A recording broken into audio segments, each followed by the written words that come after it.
اچھا اگلے بھی اگلا سوال ہے کہ جیسا کہ آپ نے خود بیان کیا ہے کہ سورۃ الاحزاب کی آیت نمبر 56 میں نبی صلی اللہ علیہ وآلہ وسلم پر درود اور سلام دونوں کو پڑھنے کا حکم آیا، اس حوالے سے دونوں کے سنت سیغے بھی بتا دیں۔ ایک تو سنت سیغہ میں نے آپ کو بتا دیا نا، سلام کا السلام علیکہ ایھا النبی ورحمۃ اللہ وبرکاتہ، یہ بخاری مسلم دونوں میں حدیث ہے کہ ابن مسعود رضی اللہ تعالیٰ عنہ کہتے ہیں کہ نبی علیہ السلام نے مجھے نماز کا تشہد اس طرح تعلیم کیا کہ آپ کے دونوں مبارک ہاتھوں میں میرا ہاتھ تھا اور آپ نے کہا پڑھ التحیات للہ والصلوات والطیبات السلام علیکہ ایھا النبی ورحمۃ اللہ وبرکاتہ السلام علینا وعلی عباد اللہ الصالحین اشہد ان لا الہ الا اللہ واشہد ان محمدا عبدہ ورسولہ صلی اللہ علیہ وآلہ وسلم۔ تو یہ جو مشہور ہے نا کہ شب معراج کی گفتگو ہے، بالکل جعلی بات ہے۔ جابر بن عبداللہ کہتے ہیں نبی علیہ السلام نے تشہد ہمیں اس طرح تعلیم کیا جس طرح قرآن کی آیات، یہ وحی کے ذریعے بتایا گیا، اس میں سلام آ گیا۔ بخاری مسلم میں ہے کہ یہ جو سورۃ الاحزاب کی آیت نمبر 56 ہے نا، ان اللہ وملائکتہ یصلون علی النبی، جب یہ نازل ہوئی تو صحابہ نے عرض کیا کہ اللہ کے محبوب صلی اللہ علیہ وآلہ وسلم آپ ہمیں درود سکھائیں، جو میں نے پچھلے سوال میں بتایا کہ پھر آپ علیہ السلام کو وحی کے ذریعے بتایا گیا، صحیح مسلم کے الفاظ ہیں۔ بخاری میں ہے کہ جو ہم ایسا درود پڑھیں جو آپ اور آپ کے اہل بیت پہ ہو، تو پھر درود ابراہیمی تعلیم کیا گیا۔ تو درود ابراہیمی ایک یعنی سنت سیغہ ہے جو اللہ کے محبوب صلی اللہ علیہ وآلہ وسلم نے تعلیم فرمایا۔ اس کے علاوہ بھی کئی ایک درود ہیں جو صحیح الاسناد احادیث سے ثابت ہیں۔ پہلے نمبر پہ جب بھی ہم بات کریں گے تو بخاری مسلم میں جو تعلیم کیا ہوا درود ابراہیمی ہے اس کے اوپر بات کریں گے۔ اس کے بھی کئی ایک ورژن آپ کو ملیں گے۔ صحیح بخاری میں آپ کو ایسا درود ابراہیمی بھی ملے گا جس میں آپ کو یہ الفاظ ملیں گے کہ اللہم صلی علی محمد وعلی ازواجہ وذریاتہ، یعنی آپ کی بیویوں پہ بھی آپ کی اولاد پہ بھی درود۔ تو اس حوالے سے نا کافی ورژن اویلیبل ہے۔ دارالاسلام والوں نے ایک درود شریف کا کارڈ چھاپا ہوا ہے، اس میں انہوں نے کلر کوڈنگ کر کے نا درود ابراہیمی کے سارے ورژن بتائے ہیں کہ جی فلاں کتاب میں یہ والا ورژن ہے، لیکن وہ سارے اس کے گرد ہی گھومتے ہیں۔ تو پہلے نمبر پہ یہ درود شریف ہے جو ہم تعلیم کے طور پر نبی علیہ السلام کی احادیث کی روشنی میں لوگوں کو بتاتے ہیں۔ میں نے ابھی تک جتنی تحقیق کی ہے مجھے 8 سنت طریقے درود و سلام کے ملے ہیں، یا سنت سیغے کہہ لیں آپ، جنت کے 8 دروازوں کی نسبت سے۔ ایک تو یہ درود ابراہیمی اور اس کے جتنے بھی آپ سمجھ لیں آف شوٹس ہیں جو اس کے مختلف ورژنز تھوڑے سے الفاظ کے ساتھ۔ ایک سنن نسائی کے اندر حدیث موجود ہے 1293 انٹرنیشنل نمبر کے مطابق کہ زید ابن خارجہ کہتے ہیں کہ مجھے نبی علیہ السلام نے وصیت کی صلو علیہ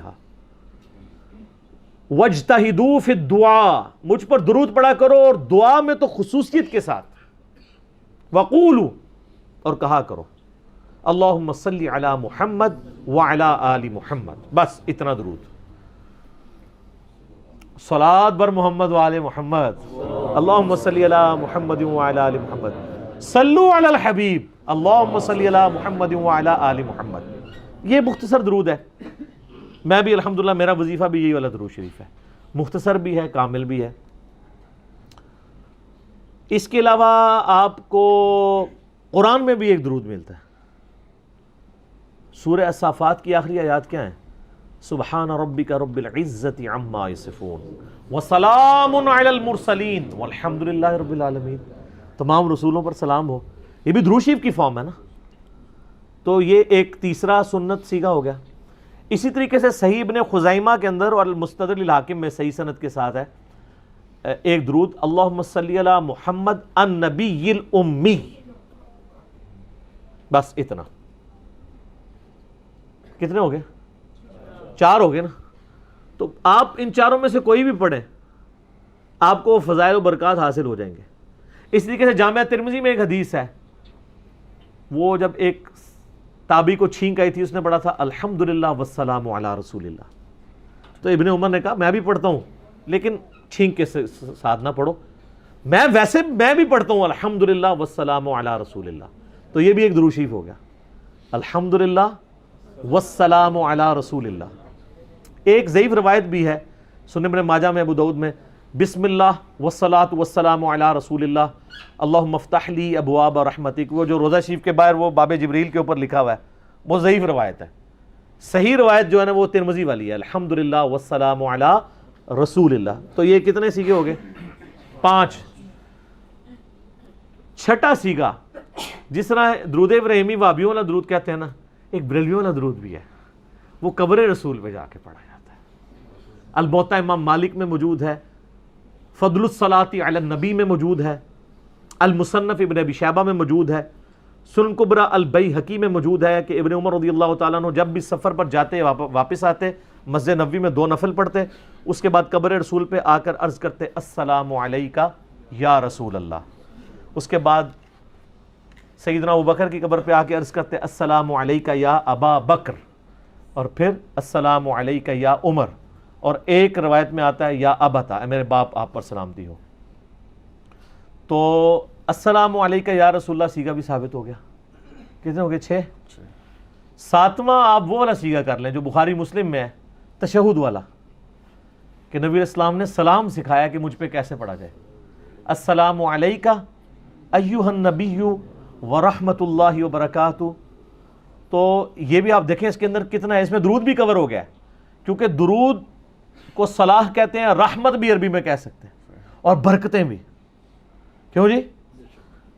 تو یہ ساری کی ساری چیزیں، یہ بھی اگر کوئی پڑھتا ہے السلام علیکہ ایہا النبی ورحمۃ اللہ وبرکاتہ، پرفیکٹ درود ہے. اور یہ شب معراج کی گفتگو نہیں ہے، میں نے بتایا بخاری مسلم میں ہے کہ نبی صلی اللہ علیہ وآلہ وسلم نے قرآن کی آیات کی طرح اس درود کو تعلیم کیا ہے. اور 7 پورے ہو گئے میرے خیال ہے. 8واں ایک رہتا ہے، وہ مشہور زمانہ درود صلی اللہ علیہ وآلہ وسلم، جو ہمارے بریلوی بھائی کہتے ہیں کہ جی یہ دروشی محدثین کی ایجاد ہے. نا، یہ نبی علیہ السلام نے تعلیم فرمایا ہے.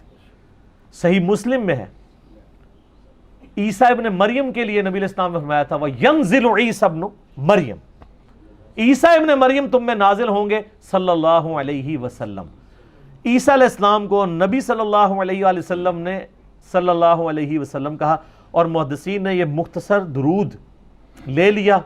اور میرے علم کی حد تک دنیا میں سب سے زیادہ پذیرائی جس درود کو ملی ہے، نہ وہ درود ابراہیمی ہے نہ کوئی اور درود ہے، وہ صلی اللہ علیہ وآلہ وسلم ہے. کیوں کہ عام جب ہم گفتگو کرتے ہیں تو گفتگو کی روانگی ڈسٹرب نہیں ہوتی ہے. شیعہ ویسے سلوگن کے طور پہ آپ کو وہ کہتے نظر آئیں گے صلاۃ بر محمد و آل محمد، تو اللہم صلی علی محمد و آل محمد.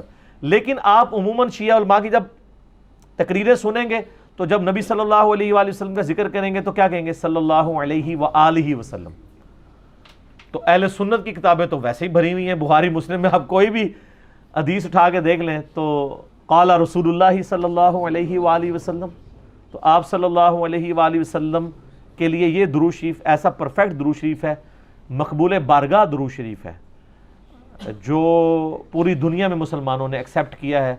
جمعے کے خطبوں میں، عید کے خطبوں میں، اذان کے جواب میں، ہر جگہ مسلمان جب بھی اپنے محبوب صلی اللہ علیہ وآلہ وسلم کا نام سنتا ہے تو آپ صلی اللہ علیہ وآلہ وسلم پر یہ درود شریف پڑھتا ہے صلی اللہ علیہ وآلہ وسلم.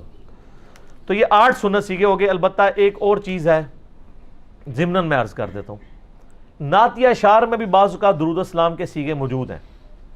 جیسے قصیدہ بردہ کے اندر ایک بڑا پیارا درود ہے، بڑا زبردست درود ہے، اگرچہ وہ شعر کی فارم میں ہے. مولا یا صلی وسلم دائماً ابدا، اے میرے مولا اپنے حبیب صلی اللہ علیہ وآلہ وسلم پر ہمیشہ ہمیش کے لیے درود و سلام بھیج، جو کہ تیری خلقت میں سب سے بہترین ہے. اب اس درود کو اگر کوئی پڑھے گا انشاءاللہ ثواب بھی پائے گا، کوئی حرج نہیں ہے. لیکن وظیفے کے طور پہ ہم درود وہی تعلیم کریں گے جو معصورہ ہوگا. معصورہ کہتے ہیں جو کتاب و سنت کے دلائل سے ثابت ہو. اسے نعت کے طور پہ پڑھیں. نعت تو بخاری مسلم میں حدیث ہے، حسان ابن ثابت نعت پڑھتے تھے. مسلم میں ان کے پورے اشعار ہیں، وہ شعیب بھائی نے پڑھے بھی تھے نا، میرے آقا میرے مولا محمد رسول اللہ، وہ اسی نعت کی اردو ٹرانسلیشن ہے. مسلم شریف میں وہ سارے اشعار موجود ہیں. حتیٰ کہ بخاری مسلم میں حدیث ہے نبی علیہ السلام حسان ابن ثابت کے لیے اپنی چادر بچھاتے اور دعا کرتے ہیں اللہ روح قدس کے ذریعے اس کی مدد کر، جس طرح عیسیٰ ابن مریم کی تو نے مدد کی تھی. اور اے حسان تو اشعار پڑھ، تیرے اشعار کافروں پر تیروں سے زیادہ سخت ہیں. کیونکہ کافروں کے لیے وہ شعر جو ہے نا وہ بڑا اس طرح کا ہوتا تھا. آج بھی آپ دیکھ لیں یہ اب پولیٹیکل لیڈرز کو چھیڑنا ہوتا ہے تو کوئی نہ کوئی شعر ڈیوائز کیے ہوتے ہیں, کوئی الفاظ سلوگنز. ان کو سر پہ جوتی ماری جائے نا تو اس کی تکلیف تھوڑی ہوتی ہے, لیکن یہ جو نام رکھے ہوئے ہیں یہودی ایجنٹ, ڈیزل, ٹلی, نام لیے بغیر, آپ پتہ ہے کس کس کو یہ کہتے ہیں, چور, ٹھیک ہے, اور اس قسم کے کئی نام رکھے ہوئے ہیں. تو ویسے یہ غلط, میں اس کو نہیں صحیح سمجھتا, لیکن میں آپ کو بتا رہا ہوں کافروں والا معاملہ ڈیفرنٹ تھا. یہ تو مسلمان بھائی ہیں, آپ علمی اختلاف کریں. تو وہ اشعار, چونکہ وہ اشعار کی پوری جنگ ہوتی تھی, تو وہ حضرت حسان ابن ثابت, اور حسان ابن ثابت آخری عمر میں نابینا ہو گئے تھے. تو چونکہ یہ سیدہ عائشہ پہ جو تہمت لگی تھی, بخاری مسلم میں آتا ہے حدیث افک میں, حسان ابن ثابت بھی ان لوگوں میں شامل تھے جو اس کا شکار ہو گئے تھے, تہمت لگانے والوں میں. لیکن حضرت عائشہ کے سامنے جب بھی حضرت حسان کی کوئی برائی کرتا وہ اسے روک دیتی تھی, حالانکہ سب سے بڑی فیکٹری وہ خود تھی. تو کہتی تھی حسان کو برا مت کہو. وہ نبی اسلام کی طرف سے کافروں کو جواب دیا کرتا تھا. یہ ہمارے لیے اماں عائشہ کا عمل رول ماڈل ہے کہ اگر کوئی شخص رسول اللہ کا مجاہد ہے نا, آپ کے لاکھ اختلاف ذاتی بھی اس سے, آپ اس کو پروموٹ کریں, اس کی اچھی بات کو اچھی کہیں, بری بات کو برا کہنے کا حق ہے, لیکن آپ ڈائریکٹ بھی اس کے افیکٹو ہوں تب بھی اسے زیرو سے ملٹیپلائی نہ کریں. اور میں اس میں ذاتی بھی اپنی کئی باتیں بتا سکتا ہوں, کئی لوگوں کا میں ذاتی افیکٹو ہوں, لیکن جو صحیح بات ہوتی ہے میں بالکل کہتا ہوں کہ نہیں یار یہ بات بالکل ٹھیک کی ہے اس نے, یہ ایسا ہی ہے. اور اس میں آپ کا خون بڑھے گا, کم نہیں ہوگا, ورنہ آپ حسد کرتے رہیں گے, جلتے رہیں گے تو کڑ کڑ کے آپ ہی مرو گے. ٹھیک ہے, پازیٹیو رہیں, بہت فائدہ ہے, لیکن وہ پازیٹیو ایسا نہیں ہونا چاہیے کسی کی غلطیوں کے ساتھ بھی آپ کمپرومائز کرنا شروع کر دیں. نہیں, اتنا پازیٹیو نہیں, غلطی کو غلطی کہیں اور اچھائی کو اچھائی کہیں. تو یہ سنت سیکھے تھے. ٹھیک ہو گیا. اچھا, ابھی جو اپنے سنت سیکھے بتائیں آپ نے, درود اور سلام میں جو اپنی کیا فرق کیا جا سکتا ہے ان میں, کیونکہ کچھ سیگے ایسے تھے جن میں سلام کے الفاظ تھے, کچھ میں درود کے الفاظ تھے, رحمت کے, صلوات کے. فرق میرا خیال ہے کرنے کی ضرورت نہیں ہے. یہ تو جس طرح اردو لنگوسٹک میں آپ کہتے ہیں خوش و خرم, آپ کو کہ جی خوش اور خرم میں فرق کیا ہے, کو باریک سا فرق ہوگا بھی, لیکن اوورال مزاج ایک ہی ہے. حسین و جمیل, حسین بھی لفظ جو ہے وہ اردو میں استعمال ہوتا ہے خوبصورتی کے لیے, جمیل بھی خوبصورتی کے لیے. درود و سلام انٹرچینجبل ورڈ ہے, اسی لیے دیکھیں درود کو الگ ذکر کیا گیا, سلام کو الگ, لیکن اکثر 99% احادیث میں آپ کو درود کا ہی ذکر ملے گا. آپ صحیح مسلم کی حدیث نکال کے دیکھیں, نبی علیہ السلام فرمایا جو اذان کا جواب دے اس کے بعد درود پڑھے اور پھر الوسیلہ والی دعا مانگے, میری شفاعت اس کے لیے حلال ہو جائے گی. سلام کا ذکر کوئی نہیں ہے. تو سلام الگ سے ایک چیز ہے, درود الگ سے ہے, لیکن دونوں انٹرچینجبل ہیں. اگر کوئی صرف سلام پڑھ لیتا ہے وہ بھی نبی اسلام کے لیے دعائے رحمت کر رہا ہے, اور جو درود پڑھ رہا ہے وہ بھی آپ علیہ السلام کے لیے دعائے رحمت اور سلامتی کر رہا ہے. تو یہ اس طرح کی چیزوں سے نہیں, یہ تو ایک اس میں آپ کہہ لیں کہ جتنا گڑ ڈالیں گے میٹھا ہوتا جائے گا. لیکن اگر کوئی صرف درود پڑھے تب بھی ٹھیک, اگر کوئی صرف سلام پڑھے تب بھی ٹھیک, درود و سلام دونوں پڑھے تب بھی ٹھیک. ٹھیک ہو گیا. سالی بھائی اگلا سوال بڑا امپورٹنٹ ہے اور بڑا کریٹیکل ہے عوامی لحاظ سے, کیونکہ یہ بہت زیادہ کوشچن کیا رہتا ہے. کیا کہ درود لکھی, درود ماہی, درود تاج, درود تنجینہ, درود غوثیہ, درود خضری اور قصیدہ بردہ شریف میں آنے والے الفاظ مولا یا صلی وسلم دائماً ابدا, ان کا اس کو وظیفے کے طور پر پڑھنا کیسا ہے, جبکہ ان کا ثبوت کسی ضعیف حدیث میں بھی نہیں ہے؟ وظیفے کے طور پہ آپ بے شک نہ پڑھیں. اگر ویسے آپ پڑھنا چاہتے ہیں دعا کے طور پہ, نعت کے طور پہ مولا یا صلی وسلم تو ضرور پڑھیں, لیکن اس میں کچھ اشعار ٹھیک نہیں ہیں. اور درود تاج کے اندر بھی کئی الفاظ جو ہیں وہ یعنی اب میں وہ شرکیہ لفظ استعمال کروں گا تو یہ چڑھ جائیں گے, تو میں کہوں گا گستاخانہ ہے. نبی علیہ السلام اگر سنیں تو ان چیزوں کی اجازت نہ دیں. تو اس لیے بہتر یہ کہ جو مجھے بتائیں, ایک آپ کے سامنے مولانا شریف کا درود شریف لکھا ہوا ہے اور ایک سیدنا و مولانا محمد رسول اللہ کا تعلیم کیا ہوا درود شریف ہے, تو آپ کون سا؟ محمد رسول اللہ نبی صلی اللہ علیہ وسلم کا. بخاری میں حدیث ہے, مسلم میں بھی ہے, نبی علیہ السلام نے ایک صحابی کو دعا تعلیم کی وضو کے بعد, اس میں الفاظ تھے بِنَبِيِّكَ الَّذِي أَرْسَلْتَ, ایمان لایا اس کتاب پہ جو تیرے نبی کے ساتھ نازل ہوئی. اس نے نہ اس لفظ کو چینج کر کے بِرَسُولِكَ الَّذِي أَرْسَلْتَ پڑھ دیا. سپرلیٹو ڈگری لگا دی، نبی سے بہتر ڈگری ہے رسول. نبی علیہ السلام نے فرمایا یہ تم نے میرے الفاظ کیوں بدلے؟ وہی کو جو میں نے تعلیم کیا. اور پھر جو ترمذی کی حدیث ہے، عبداللہ بن عمر کے سامنے ایک بندے کو چھین گئی، اس نے کہا الحمدللہ والسلام علی رسول اللہ. انہوں نے کہا میں بھی درود شریف کا قائل ہوں، میں بھی کہتا ہوں الحمدللہ والسلام علی رسول اللہ، لیکن چھینک کے ساتھ صرف سورت الحمدللہ پڑھو، درود شریف نہ ملاؤ. تو یہ درود لکھی اور اس کے ساتھ پوری سٹوریاں جڑی ہوئی ہیں. ایک درود ماہی بھی ہے. ہاں وہ میں نے بولا. ہاں یہ ماہی وہ والا ہے، وہ مچھلی والا. اے ماہی پنجابی والا نہیں ہے. ٹھیک ہے، تو وہ یہ سارے بزرگوں کے لکھے ہوئے درود ہیں.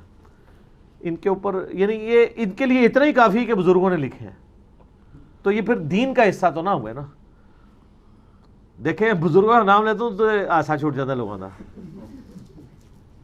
کیونکہ ان کو سمجھ آ رہی ہوتی کہ میں کیا کہہ رہا ہوں.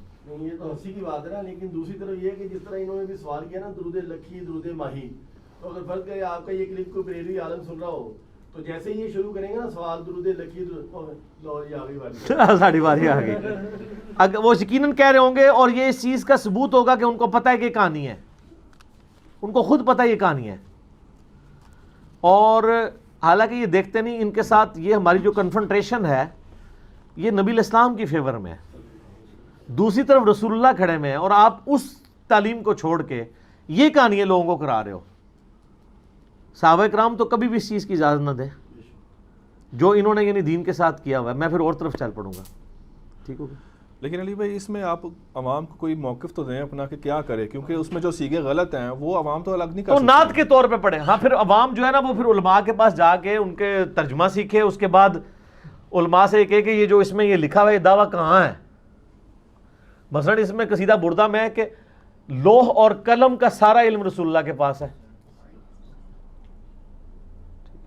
بلکہ اس میں تو یہ لکھا ہوا ہے کہ حضور کے علم میں سے ایک حصہ ہے لوح و قلم. استغفر اللہ، آپ اندازہ لگائیں تو اور کیڑا علم ہے. تو ان کو کہ یہ کہاں لکھا ہوا ہے. تو جب وہ ترجمہ کریں اور پوچھیں کہاں لکھا ہوا ہے، وہ آپ کو خود ہی اتنا متنفر کر دیں گے کہ آپ اس کو کہانی سمجھ کے خود ہی اٹھ جائیں گے وہاں سے. مجھے بتانے کی ضرورت نہیں پڑے گی. تو آپ وہ درود شریف پڑھیں جو احادیث کی کتابوں میں لکھا ہے. میں نے 8 سنت سیکھے شروع میں بتا دی. ٹھیک ہو.